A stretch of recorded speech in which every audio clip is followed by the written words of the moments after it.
Welcome back to the channel. All right, it's time to go over the top 10 with the honorable mention, like top 15 cosmic champions in the game as we stand in June of 2024. Continue on the series we've been going on. I will put the playlist for all of the classes, the top 30 of the whole champions, everything like this, 2022, 2023, that will be in the description so you can enjoy all of the videos. What you're looking at is my Discord servers rankings. I will cover those, but first, we will go directly to how the scoring system works. Make sure you've watched that at least once. You can really understand all the terms and how we go about doing this. Then we'll jump to the Discord server rankings. And then, of course, we will get to mine and the MCoC Illuminatis.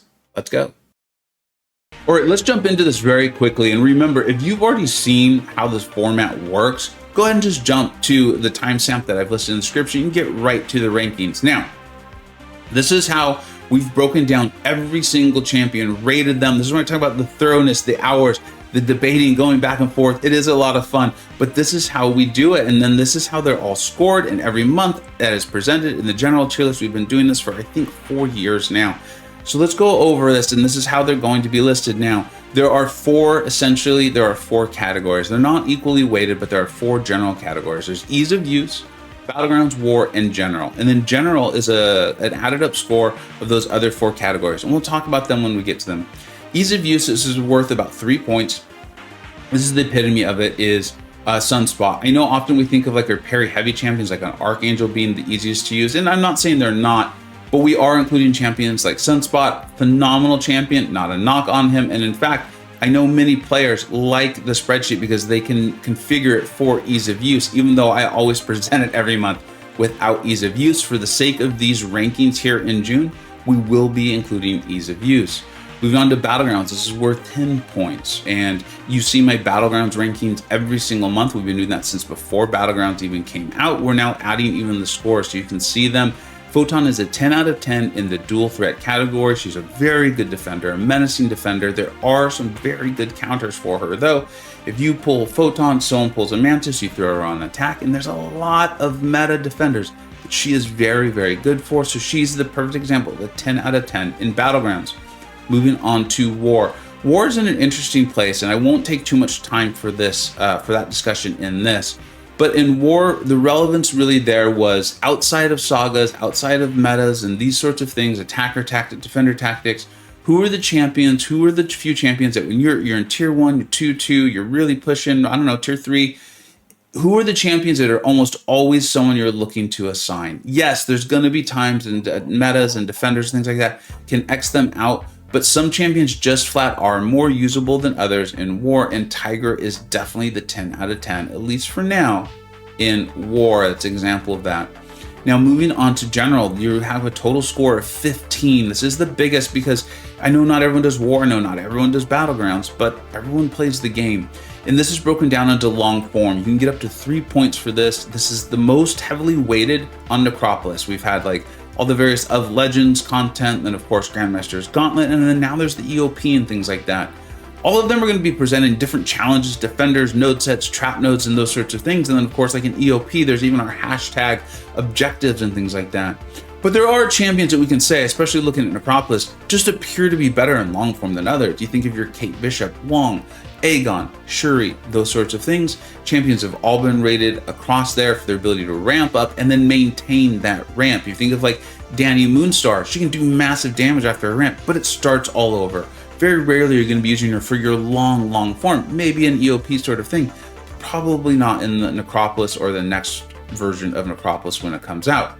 Moving on to flow. Spider-Ham is the epitome of this. In fact, it's when I came up with the term flows, and when I first covered him years ago when he came into the game.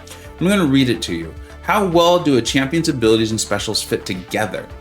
How easily does a node or a defender or an AI throw off the attacker? How relevant is that in today's game? Example is Spider-Ham is a 5 out of 5. I literally came up with this term and this definition because it is different than ease of use with Spider-Ham. You need a power sting, he's got it. He can apply them without even needing power. You need a taunt, he's got one for you. You need an evade, it's available. All of the specials do something, they help him out. You land the heavy to keep his spider nonsense high. You gotta play him well. I don't have him as a 3 out of 3 ease of play. He's high though. but it's his flow, in my opinion, his flow and his budget and his meta that make him so incredibly powerful. Moving on to budget. This is also worth 5 points. How many relevant abilities and immunities are in the champion's kit? Utility brought to a fight, and also damage is part of this. So yes, you may not have the most utility, but if you got enough damage, you're gonna get at least a decent score of this. Hercules, right? You want him to crit? He can crit. You want big crits? He can do that too. You want to go unblockable? He can do that. Yeah, you got to get close to death, but still, he can do it. He can just do so many things. He has relevant resistances. He's a phenomenal champion. His synergies are great. 5 out of 5 budget. Everything that could be packed into one single champion and still be in this game is there. 5 out of 5 budget. There are a few other 5 out of 5s, but Herc is my favorite example of it. Meta, this is the one that we really need to stay on top of. Really, when we're talking often, if you see me promote or demote a champion, or when I come out a little bit like hesitant or conservative on them when they're new, it's their meta score that's quote unquote holding them back or moving them up, because I'm just not sure how they're going to be used. And then as time shifts on, some champions become better in the meta and some become worse. Like CGR's meta score has actually gone up as late. We've talked about that a lot on this channel. And if you think about Hulkling, I actually talked about on stream today, he came out as a penny counter. But he was so good across so many ways, and some of it's flow and some of it's budget too, that he's not just for your tech champions. Like if you think about future Ant-Man, he happens to have a Pierce.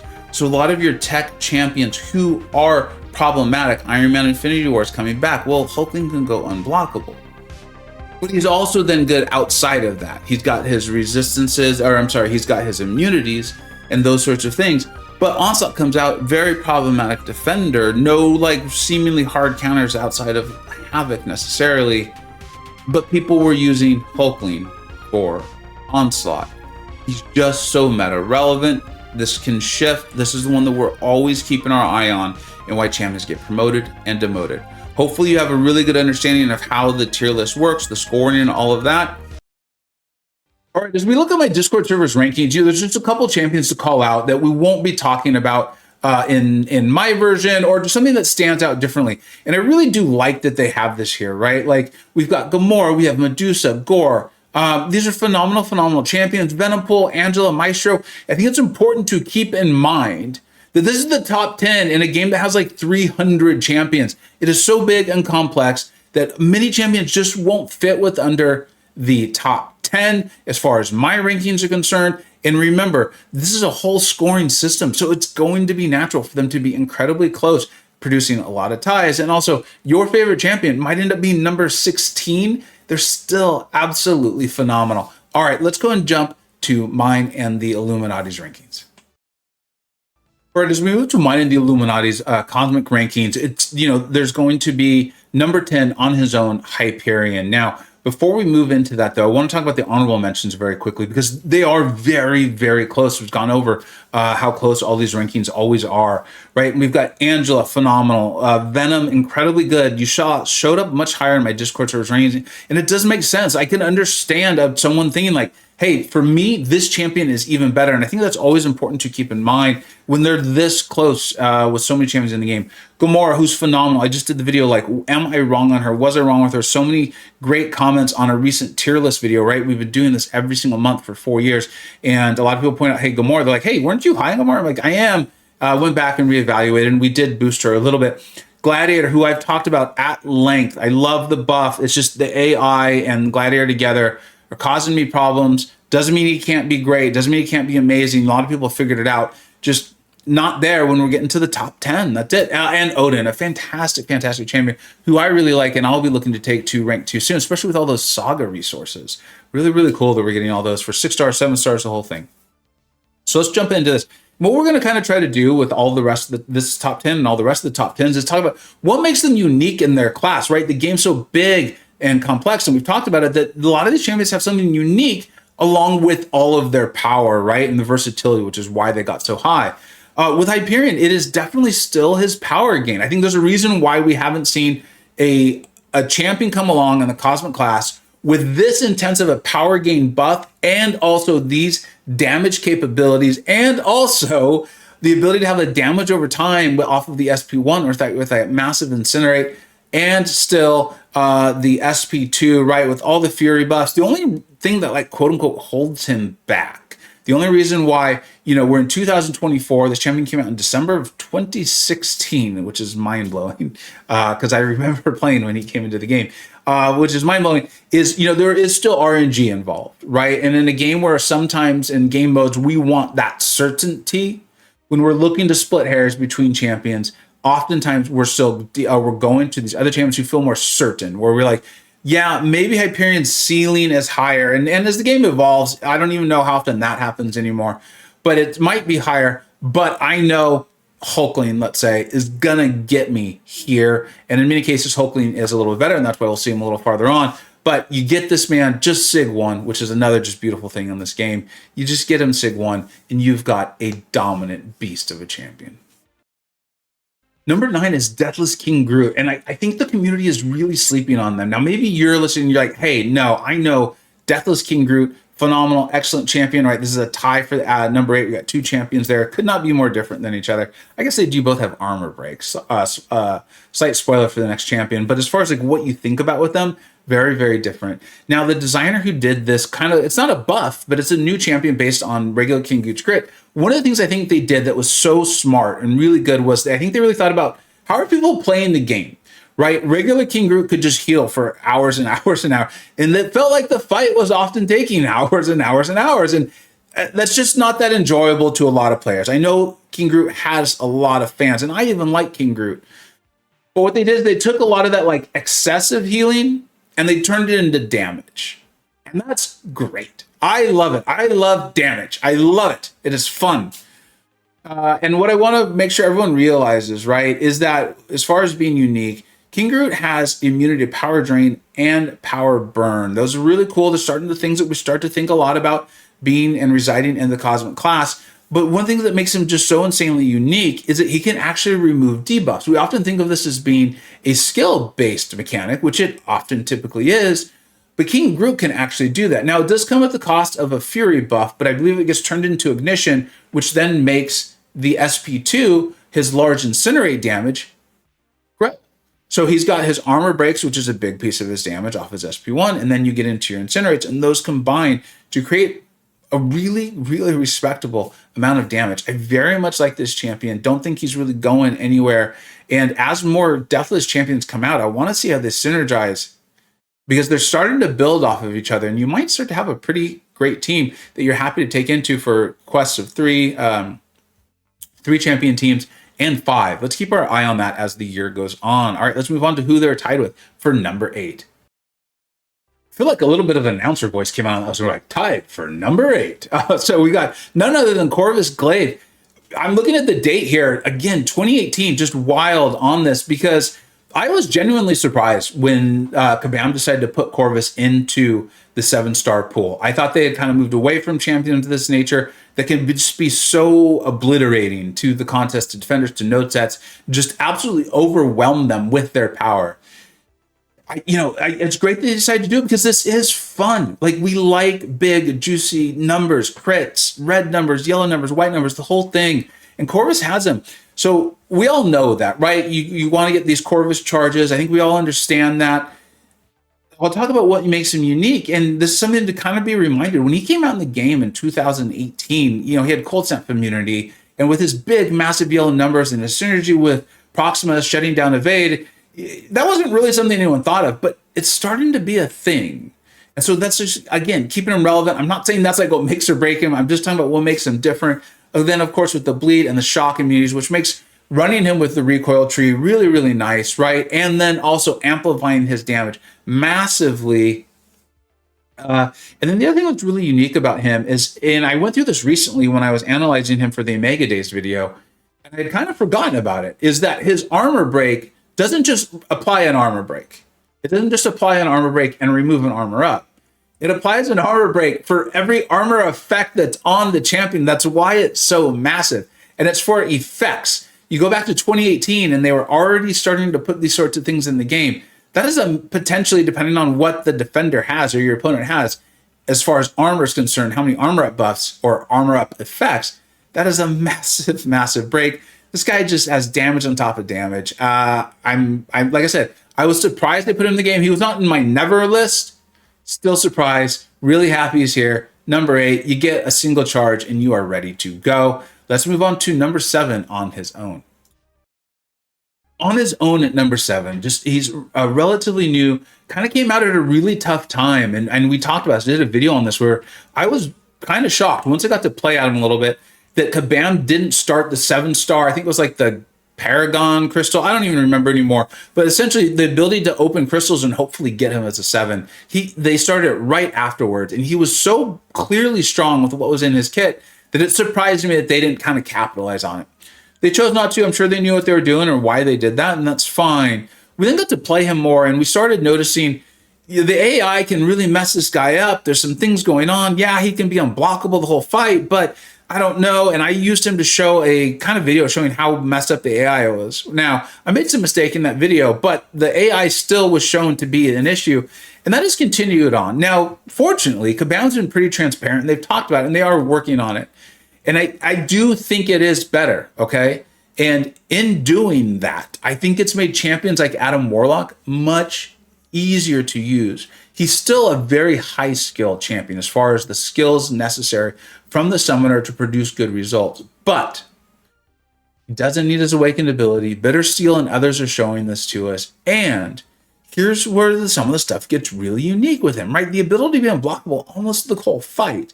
Then he can gain immunity to Nullified Stagger and Fate Seal.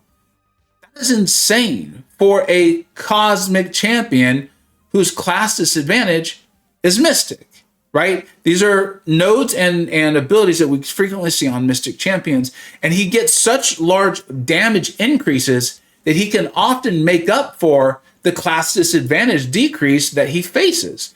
He's a fantastic champion, and in war, right, or in battlegrounds where opponents are expecting to Mystic Dispersion, he can help get around that by the way he kind of refreshes and keeps his buffs. He really is amazing. I hope to pull the 7-star, and I think if I do, I will then spend the time to reinvest in him as far as my knowledge and time is available. And as I'm now looking at it and staring at the screen, what is up with his thumb? If you could explain to me what is going on with this guy's thumb, did he lose portions of it? It is abnormally short. I'm going to go ahead and leave that in because it just feels so strange, and I would like to hear it from you. What is up with Adam's thumb? The number 7 champion of the Cosmic class, and I do mean this, I think is if they continue to get the AI fixed, and they're telling us they're trying to fix it, they're telling us they're aware of these things, we will see him actually move up over the course of this year. And I think he'll probably be higher in December of the end of this year and potentially in June of next year. No, coming in at number 6, I love playing this champion. He is on my list of champions that best exemplify or make you feel like you're playing the character. Like, the designers just did a phenomenal job, not only like with obviously the graphics, but even just like kind of the setup. You know, if you get him at high sig, he's going to start off with all these debuffs, and then you're going to turn them into these armor break, and the damage is just immense. He can do the bleed and the degen. He's got a heal. You can run him with recoil. You don't have to. And the thing that makes him just so incredibly unique for me is that he has the true accuracy on the medium, the heavy, and the special one. When I first got him, I thought that was going to be like a hindrance or something that like I had to work around. It does take time to get used to it, but once you do, you then can utilize it and play him very, very powerfully, often just refreshing your SP1 and getting into, I can't remember what it's called, but like your destruction or what have you, or corruption. And in doing that, you can still do great damage because of all the armor buffs, and you can keep yourself topped up, and you can prevent the opponent with your true accuracy. He's great. He's an interesting one because he is so unique in this class, right? Like, he doesn't even get buffs. He's not buff immune. He can get them, but he has none native to his kit in a class that's known for buffs. I think because of that, unless more Cosmic champions come out that fit a similar role, I think he's one of these champions that's just going to stay incredibly relevant for a very long time. He may move down in the list slightly, but going from like, what is he, 6 to 10, does that matter? Absolutely not. I have a feeling he's going to be one of those champions that we consistently as a community are like, or you could rank up Null because he's really good. Let me know what you think on that one. But I just, as I analyze these and we look at him from all these different angles, he's one that's just, he's so incredibly unique in the class. Again, not due to the buffs, and then the way he actually works with like the heal and all this stuff. And that's the other thing too. With his corruption and the high sig, he just turns healing from the opponent into degen. Fantastic for it. Number 6 champion. Now let's go ahead and move on as we have a tie in the 4 spot. The 2 champions tied for number 4. Again, this is similar to what we talked about with Corvus and Deathless King. They really couldn't be more different, right? We've got what is definitely billed as a defender, and boy is he, right? And I faced him in Battlegrounds, and I don't have my America Chavez or my Kushala, which you shouldn't be doing that to me. That's not very nice for you to ban those champions. But he's just a dominant defender, right? Like often even just flat out killing the attacker in the current Battlegrounds node set, and in the outside of that without the damage boost, right? He has that immortality if you get him awakened. So we don't need to talk anymore about him a defender, right? That is what it is. Offensively, though, all of that adds to a very tanking champion who has an immortality signature ability that you can utilize. Obviously, you're hoping not to utilize it, but you can, and he's tanky on top of that. Has a great power gain. Is nowhere near as strong as Hyperion's, but it is still present. And the thing that just makes him insanely unique, I think he's the only champion in the game, as I record this, that has this ability. He has true focus for anti-miss and evade. Auto block is a thing, but remember, he can go unblockable with his specials. Auto block is a thing, but miss and evade are just more and more prevalent in our game. I've used him to take a domino. I don't advise that because he does have a lot of moving pieces. She can crit fail a lot of things. But I got in a situation where he was just my best option. I wanted to go for it. I did. And I was able to shut off her evade. He's great. He's not a bursty fast champion for Battlegrounds. So as long as you're not looking to use him for offensive use in Battlegrounds, and that really goes for, like, we've been talking about that, like, Mysterium 1 is the top 400. I think we need to keep that in mind when we judge and talk about Battlegrounds, right? Like, where else in the world are you in the top 400 of something? So unless that's what you're shooting for, I think you can often, depending on the meta, even use him there. And then, of course, he is a great ramp-up champion. If the defender has a lot of arm rep buffs, you go to your SP2. If they don't, you go to your SP1, and you have a great time with a champion that if you want to play Battlegrounds and play some on defense, you can. All right, let's move on to who he's tied with, and really could not be more different. All right, we're on to Gallon. And, you know, like I said, one's a defensive ramp-up champion. I guess Gallon actually can be a pretty kind of a menace on defense, right? But I feel like there's more Mystic champions, America Chavez, Kushala, champion Mordo, who can handle him a little bit better. But sometimes there's Battlegrounds node sets and things like that that just make it really rough. You know, Gallon came out of the state and just started demolishing pennies and felt like a hero for doing it, right? And then I think it was if they had like the armor up or they were trying to power burn or power drain you, he just charged up like a monster. And it was awesome. And I chose, didn't have to, I chose to go out and say, like, I don't think he's going to get nerfed because I think this is what he was meant to do. And he did his job. But then as time has gone on and 7 stars have come out, he's the first champion we're going to talk about this specifically. And we've covered this in other ones, but he's the first cosmic champion where we're hitting this, where we're starting to notice it, right? As more defenders had 7-star rank 2s or 7-star rank 3s, he's kind of tapping out because the thing is he builds up, right? His harvest, and then he just lets it all go. And if he doesn't kill, he doesn't necessarily need to do it all over again, but what you were using him for those really fast kills is now gone. Now, I had enjoyed using Gallon in questing. Like, I think it was a Yondu. There was an Act 8 boss who I was just like, Gallon's great for this. He's really great. And the reason why I'm explaining all this is an example of a champion where their meta score in my tier list and the way we define meta, right? And we're giving rank up advice. Essentially, how versatile are they in all the challenges that Kabam is throwing at us as we approach the end game? If he does not come out as a 7-star, he will start to fall. He's not going to fall off the top 10 like out of nowhere. It'll be gradual as more and more 7-star rank 3s and things like that come along. But if he comes out as a 7-star, you can almost guarantee, I would almost guarantee that you hear me again having him in the same breath and conversation with the 3 champions that we're going to talk about as the top 3. Because remember, it wasn't that long ago that we were. It's just the health pools we were attacking with grew, and we ran out of ways to increase his attack. He does have immunity to Fate Seal and Nullify. Adam Warlock's like, that's cute. You really should add it to Fate Seal. but on its own, it is still very powerful. Now let's move into the top 3. It's my boy, Cosmic Ghost Rider. Now, some of you have probably been with me for so long or come along recently as newer players or who knows what. This champion helped me make a stamp in MCoC YouTube. I pulled him early. I think we covered him in my first live stream ever. To this day, my greatest video, the most viewed video, is actually him. It's a fine video. We get out great points, but I'm showing gameplay from other people who were very generously donated it to me. Thank you, Germ. I'm still very grateful for you doing that. And I had still a lot to learn about YouTube. But this champion is so good that it didn't matter, right? And I was getting out some good points there. The whole thing was I started the don't fear Dex. Because at the time, it was still very much considered you can't Dex, can't Dex, can't Dex. And I was like, no, you can. Here's some ways around it. And then players like Slayer of Gods and MSD have obviously taken what I did and ran with it. And they've, lapped the moon, whatever analogy you want to use for it. Now, I know some of you are like, number 3, right? He's not available as a 7-star, all these things. And that is all true. But this guy's got my damage for days. I was going to say miles for damage. You can tell I've done a lot of videos today. And as a result, he's keeping up. He's doing just fine. Now, eventually, yes, it will start to happen to him where he won't be able to, where you won't be able to get fights down in that initial cycle or soon thereafter with your striker, or fights will start to go on long enough where you start to lose track of your judgments, and that's where things really become a problem for him. But I think his damage is going to be good enough, and he's unique enough with that. Was it at the damnation off of his signature ability? That is crazy that got added onto a champion that has this much damage.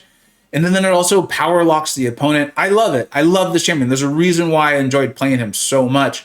And then he's actually made a resurgence in the game due to the really tough defenders that have come out. Now, he's not great for all of them, but he's not bad, and he's good for some of them. I think he's holding on. I think it's going to take some absolute monsters to knock him off this top 3 perch that will otherwise happen over time due to, I would be shocked if we get this guy ever as a 7-star champion. All right, let's move on to what's a tie for number 1. All right, the way my scoring system works, it literally is a tie between Hulkling and the number 1 champion.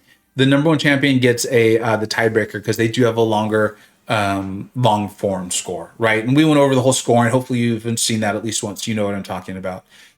I've run out of things to say about Teddy, about Hulkling, right? I covered him day 1 of his CCP. I enjoyed playing him on there. I could tell he was incredibly, incredibly strong. And as time has gone on, I've only gotten more of an appreciation for this champion. I don't think he's broken. I actually think there's a chance we do see him as a 7-star. He's very OP. He is very powerful. With his power gain and his unique power gain, right? Because he doesn't get a power gain buff. And I think that's what makes him so unique in this class. That and the Pierce buff, which is helping him out so much on top of hitting into block, right? Is he doesn't need a power gain buff to get his power gain. He gets it when he triggers his, I can't think of what it's termed, his shape shifting or those sorts of things. He then has the ability to go unblockable. Now, I've shown sometimes, and we all know, Intimidate does not feel like it's working the way it once did. Now, we've all known that it's basically an RNG thing. It's a bias, right? It puts a bias on the defender. So we've all known that it could at times not work the way we wanted it to. But as players who've played Hulkling and Titania for the last, let's say, 18 months, we can say confidently that it is not working as well or producing the results we want as frequently now as it was 18 months ago. I don't know. But the fact of the matter is, he's still dominant. He's still amazing. And no joke, I mean this full-heartedly. If you come to me asking me who you can only rank up one Cosmic, which one should it be? And I'll ask you, look, are you interested in saving some items and mindlessly doing some content? Which is fine. Trust me, I use the number 1 champion. It's basically Hercules. You all know that. In AQ every single day. Except for the days that AQ's not on. But if I'm taking a Cosmic into questing and I, want to play, really play the game, not just kind of, herk it around, basically, I go with Hulkling. I find my results with Hulkling to be amazing. fantastic. He can handle so many things. I do need to play him well, but I don't feel like I'm like cheesing it. And I'm not putting down Hercules players. I do it too, right? I do it as well. What I'm saying is that this is almost exactly what I mean when I say the difference between broken and OP. Hulkling's OP, right? Like I remember taking him and ascending him and then like killing bishops before Bishop could even ever throw a special because of this power gain and how just strong the buffs are on Hulkling and how well they fit together. Where with Hercules, I more just feel like I'm cheesing content. I don't know how else to phrase it. Let's get to number one. You all know who it is. Number one's Hercules, right? And it depends on how you measure all of this and how you're playing the game and all this stuff. I mean, the man has probably saved people more items than almost every other champion combined, right? The ability to go unblockable and immortal and keep it going and running recoil and heal back up on the next fight. I love running him in incursions. I want to make this very clear. I like Hercules. I like playing Hercules. Like I covered him in CCP and I was like, the dude just acts like he was telling dad jokes before he was a dad. The chest flex, like the whole thing. You want crits, he's got crits. You don't want crits, you don't have to throw the SP1. You know, you want to hit hard, you throw this as special too. Like he's amazing. He's got great synergy partners. There's almost nothing he can't do. He's gonna save you items. And for questing like an Alliance quest, where you're like, I don't want to think about it. I just want to get this over with so I can get the rewards. There is literally no one better than Hercules, and he's even good in long form. And that's why he got the tiebreaker over Hulkling. As I'm sure I said last year, and I'm sure I said before that, I don't think Herc is moving down. I don't think Hulkling's moving down. I think they're both strong enough that it's going to take quite a while for the health pools and the quests and things like that to make it so that they start moving down the meta, which is why I have a feeling we will never see Hercules. And I do think it's going to be a while before we see Hulkling. But Kabam, you know, he's a lot of fun. Might help you sell some crystals. I'm just saying. Thank you so much for watching. Hope you're enjoying the whole series. I'm having a blast putting them together. Make sure you check the playlist so you can check all of them out. Let me know what we think you got right. Let me know what you think we got wrong. Take care.